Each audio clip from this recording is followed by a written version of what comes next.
Cats podcast. Ready? Let's go.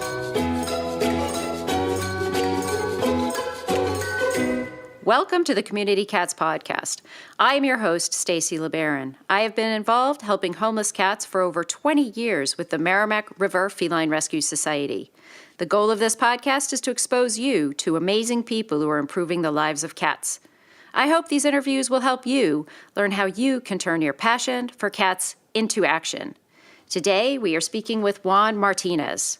Juan is the founder and president of JMart Strategies, a management consulting firm focused on strengthening the brand, culture, and outcomes of organizations. Prior to his current role, Juan was the Chief Communications and Advocacy Officer at GLSEN, the nation's leading education organization focused on ensuring safe and affirming schools for all students, where he led the communications and policy departments. Previously, Juan was Vice President in Strategic Communications at Sesame Workshop, producers of Sesame Street. Prior to that, Juan was an executive consultant for Teach for America and senior program officer for policy and advocacy at the Bill and Melinda Gates Foundation, where he managed a $20 million portfolio of education reform grantees. Juan also served for 4 years as a senior member of former Massachusetts Governor Deval Patrick's administration. As the governor's press secretary, he was the lead spokesperson for the administration, counseled the governor on all crisis and media issues, and designed and executed the communication strategy for the $4 billion Massachusetts Works Jobs initiative that put 20,000 residents back to work across the state. During his 10 years in the Commonwealth, Juan was the first ever executive director of the Massachusetts Voter Education Network, MassVote, and president of Dark Horse Media Incorporated, a marketing and communications firm that worked exclusively with small and mid-sized nonprofits across Massachusetts. Juan, welcome to the show. Thanks, Stacy. It's such a pleasure to be here. So you and I have had the privilege of knowing each other for quite a few years. You were actually on our board of directors at the Merrimack River Feline Rescue Society for a short period of time in your early days with Dark Horse Media. And boy, you have certainly been around since that time. But I just wanted to find out more about how you developed a passion for cats and maybe share some of the work that you did back in the early days with us. Yeah, absolutely. And I remember those days fondly and really enjoyed working together with you and the team at MRFRS those years. And, you know, my passion really is a personal one. I may have loved cats my whole life. I had 3 cats, my boys as I called them. For almost 14 years, they were rescue cats when I first adopted them. And they shared my life. I shared their lives. And we bounced around from my time in New York to my time in Massachusetts, certainly in my time in Washington, D.C., and then now I'm back in New York. They unfortunately passed away a few years ago while I was in Washington, D.C., from a variety of causes. One had Oberon, my Russian blue, had kidney disease. He lived about 2 or 3 years longer than they expected, so I really, I cherished those years for sure. And then I had Spartacus, an orange tabby, who had 2 bouts with cancer. One led to an amputation of one of his hind legs, and then the second bout was a tumor on his spine, so there wasn't much they could do at that point. And then my third was also Orion, was also a tabby, and he died of stomach cancer probably about a month or 2 after Spartacus passed away. I miss them dearly, but my passion's always been very personal. For me, my time working with you was both personal and professionally rewarding. Well, it was awfully fun working with you back in those days. It was almost sort of the Wild West days when we were just sort of starting out in this process of really being able to endorse and advocate for trap, neuter, return. And, you've had such amazing involvement in politics as well as working with nonprofits. And you are just all over Sesame Street. That amazes me too. In one of our previous episodes, we had Valerie Ingram on the show who wrote a children's book called Nobody's Cat, which was just great in terms of telling the story about a community cat and how the children make a decision on how to help the cat get spayed or neutered, get them ear tipped and all of that. And one thing we were talking about in the pre-interview show, we were talking about the importance of sharing your story for all of us out there that are running small nonprofits in the trenches, working hard. We have a story every day. There's a story, and how do you pick the story? And then how do you make the time to be able to share that story? Those are excellent questions, Stacey. One of the things that I've always advocated in my work, and a lot of it has been in communications, not solely, but a lot of it has been in that area, in that arena, and that field has changed dramatically. When I started working for Governor Patrick, it was, social media was just really about to take off to what it is today. We created the first ever social media department within the governor's press office, and that had never been done before. But honestly, the need really hadn't been there until that first term. And that really is all about storytelling. Social media, by its very nature, is a social medium, whether it's Twitter or it's Instagram or Facebook or Tumblr. All of these platforms are really focused on storytelling. And, on platforms like Instagram, it's very visual storytelling. There's very few captions to the photos you see on Instagram, but they're meant to really portray a story and to get people to feel like they are part of that story being depicted. One of the key things I always tell organizations or departments or individuals when they're thinking about how to really maximize social media is to first get an understanding of the audience of the platform. So let's pick a platform. Let's say it's Instagram. How do you understand that audience that's on Instagram? Like, who are you trying to connect with? Who are you trying to reach? Obviously, it's a very visual medium, so you're not going to have paragraphs of text going with your photo. You want to really have a visual representation. So understanding who you're trying to attract is the first big step, and what kind of story you're trying to tell is sort of the next step in the process. How is my story tailored to this audience, and how will they understand it? How will they see themselves in the imagery that I am trying to share with them? And those are really two big key steps in the beginning of this process. And then it's understanding how, when do I find time, as to your point, to post on social media?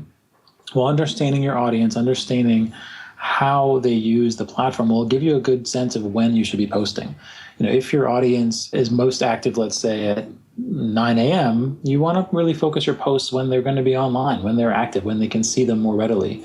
A lot of us have a lot of people we follow on social media. So sometimes if I don't see your posts at 9 a.m., it's going to be a while for me to go scrolling through my list to find it if I find it at all. But knowing when I'm online is really key.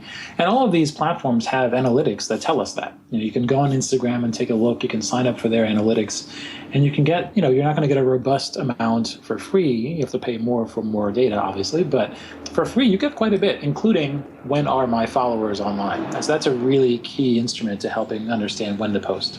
I wouldn't have even necessarily thought of that as being a first step in the thought process. But if you want to work efficiently, that's really important to know, because you don't want to waste your time posting at times where your supporters aren't there. With regards to storytelling too, with Twitter, you're talking about 140 characters. With Instagram, you're talking visual. So rather than spending a long period of time writing 6 paragraphs about a certain story, I feel like we're now chopping things up into little bites. That's true. And I think those bites are really helpful. it's those of us who were around in the communications world before social media existed, not to date myself too much, but that wasn't that long ago, though, before social media really. But you're thinking about, when you think about social media, its existence, it really sort of popped up about 10 years ago. It's not that long ago. And it has grown exponentially in a short period of time. I'd say, in the last 5 years or so, it really has expanded quite a bit. But, 10 years ago, it was a fairly new thing, and folks were not quite getting used to it just yet.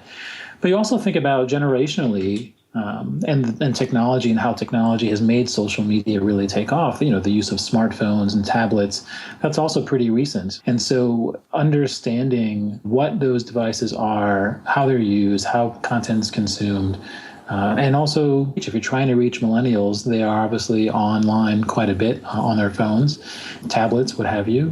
Generation Z, which is what is the generation that comes after millennials. They haven't come up with a good name yet other than Generation Z, but they'll get there, I'm sure. We've seen studies about Generation Z and their use and consumption of content, and they are on 5 different screens throughout the day. Tablet, phone, laptop, television, a little bit in there as well. There are all these different ways they're consuming content. And we also know that their attention span is really, really short, 6 seconds in some cases. So understanding, if I'm trying to reach Generation Z, which is sort of the folks in the early 20s and younger, I need to understand that. And I need to figure out how can I take 140 characters and make that compelling to that audience if that's my target. And so there, you're seeing smaller and smaller bits of content being developed because of those shorter attention spans, and people are sort of bouncing from one screen to the other. And now let's take a moment to listen to a few words from our sponsors. Accidental Exiles by Bruce Perry. Jesse McAllister, a young Texan and Iraq war vet, escapes to Europe where he seeks a new direction and to heal his desert wounds.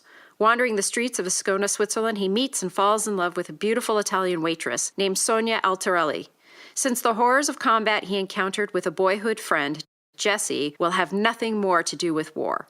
This story is his farewell to arms. Check out Accidental Exiles on Amazon.com today.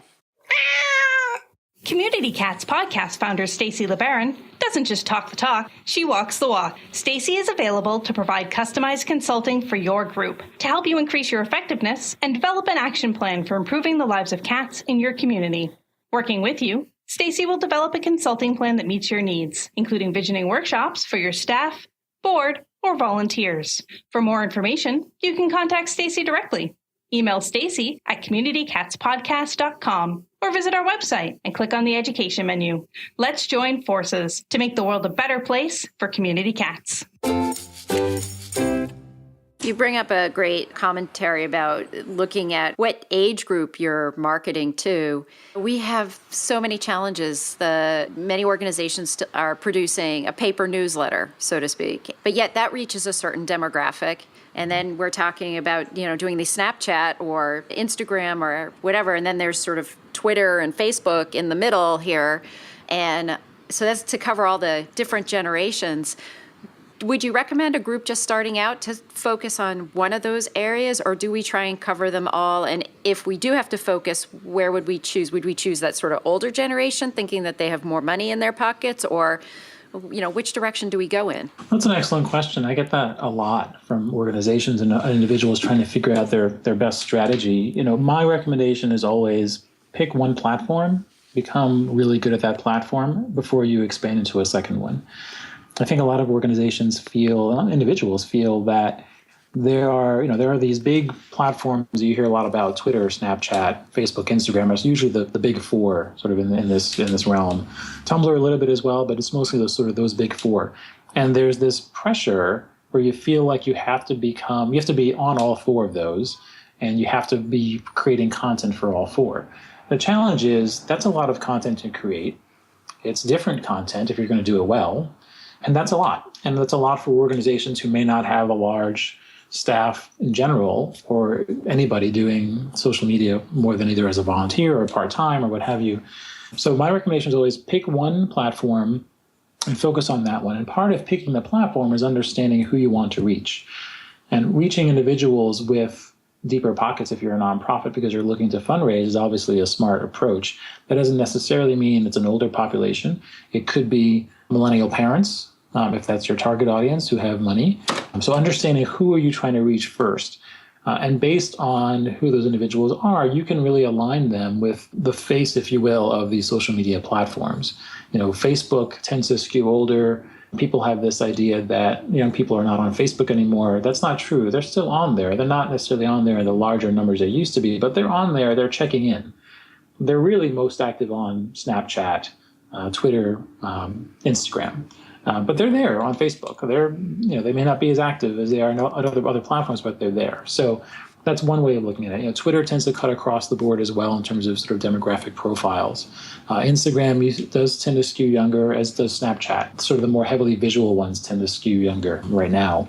These things obviously change as new platforms come up and as people create different content, but that's generally what you see. So my recommendation is always pick one platform, understand that if that aligns with the folks you're trying to reach, and then become really good at that. And you will be able to engage your audiences really effectively if you're good at producing the content they want to see and they want to consume.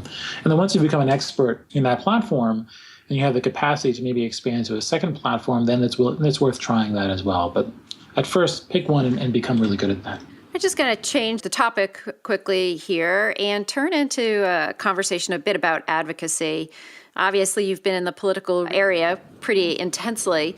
And just wondering if you have any tips for us who say we run into a situation where we're getting some backlash about trap new to return in a certain colony, or we'd like to work to help promote certain legislation within our city or our state. Do you have any tips for helping us to convince our legislators to sort of think our way? Definitely. Advocacy is such an important part of our work, regardless of the work that you are doing. And obviously, if there's a legislative regulatory component to it, then there's more sort of the political advocacy going on. There's tremendous power in numbers. There's obviously power in money as well, and not all of us, are coming from a place as organizations or as individuals where that's necessarily our first option. But there's tremendous power in numbers, and so my first recommendation would always be really to think about who can I bring along? What is this power? How can I generate this power in numbers for my cause, and use that to advocate legislatively or with with regulatory officials? Understanding, what is my community? How can I really move them in that direction? Maybe it's a trip to a legislator's office at the State House. And how do I get, 5, 6, 7 people to show up for that meeting? How do I get letters and emails generated to those legislators' offices? People think that doesn't have an impact, but I can tell you from someone who's been in politics for a long time, if you get a wave of letters and emails about a certain topic, I can guarantee that legislators will take notice because they'll get us. It's so rare that folks contact legislators and our elected officials in that manner anymore. It used to be more commonplace, but it's rare now. So that when it does happen and it coalesces around one issue, people will take notice. And that allows you sort of the door opening a little bit to have that face-to-face meeting to talk about your issues. And when you're in those meetings, coming back to what we talked about a little earlier, Stacey, the power of storytelling is really key. Elected officials, political leaders, leaders in general who give a lot of speeches know that the best way to really engage your audience is around storytelling, having them understand your world as an example of theirs.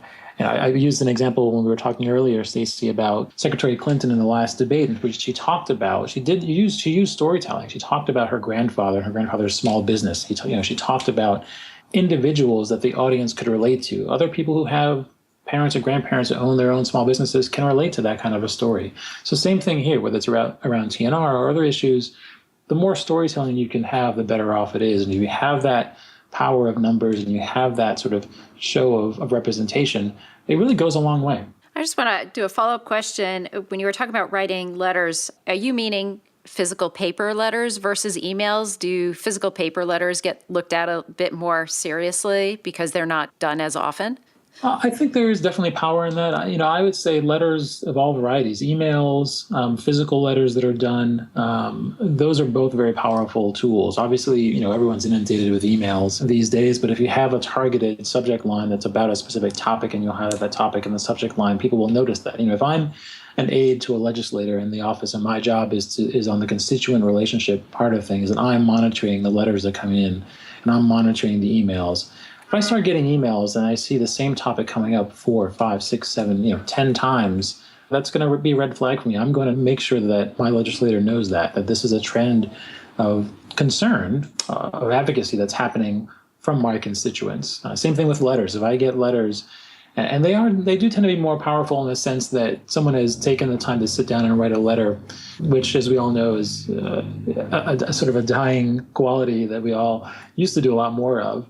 But it's also something that does usually take us more time. So there's more time put into that sort of level of communication. So both of those pieces, I wouldn't say that not to do the emails because letters are more powerful. I don't think the letters are so much more powerful that emails don't still work as well. I think if you have a combination of the two, or if you just want to choose one or the other, that's all really powerful. It's really more about the numbers and less about the medium necessarily that you're using to communicate it. But if you have a coalescing group of people who are letting your legislators know that you care about a certain issue, that's really going to move it. So the moral of the story is don't be shy. That is most definitely the moral of the story. Don't be shy because, if you're looking at it in terms of two sides of an issue, your opponents are not going to be shy. We see that in politics all the time. Sometimes whoever talks the loudest with the most numbers is really what's going to move the needle for a lot of elected officials. And, it's case by case and depending on the topic, obviously, and the issues, but you do see that quite often. So don't be shy and get out there and make sure that you use your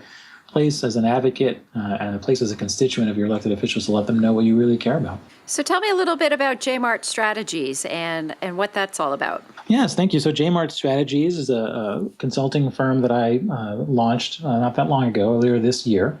After over 20 years of working in organizations, both mostly nonprofit, but also in politics and for-profit, working in those organizations to help them really engage with their audiences, to really connect with them through communications, through branding. Also working in those organizations to improve the culture, the internal culture of those organizations, and really focusing on a strategic perspective to move outcomes to benefit organizations. A lot of that has also happened during times of transition, so a lot of change management, that kind of thing. So I finally decided, this is the work that I've loved doing for so long, and it's work that is really meaningful to me on a personal and professional level, and I decided that I wanted to be able to help more than just one organization at a time. And as much as I enjoyed working within organizations, the ability to have a consulting practice where I could help 10 organizations at once versus just one was much more powerful to me and much more rewarding. So decided to launch it earlier this year and, knock on wood, so far so good. I've been spending a lot of time building the practice, sort of the back end items of website and those components and building content and using social media, as we talked about, for storytelling and building content there.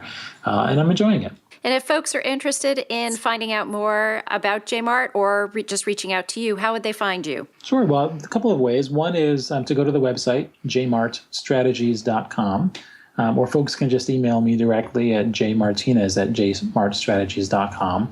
I'm more than happy to chat with folks. We do offer a 1-hour free consultation for organizations, if they want to talk for an hour about where they are. And, if that's a useful conversation for them, we're more than happy to do that as well at no charge. That's a wonderful, I would take you up on that offer. I recommend folks do that because an hour with someone who has a bird's eye view and has the experience of working with other organizations can really be able to assist with foretelling possible obstacles on the road ahead. So an hour would be incredibly valuable. So I appreciate that offer coming out on the show. Oh, thank you. My pleasure. I would love to chat with folks.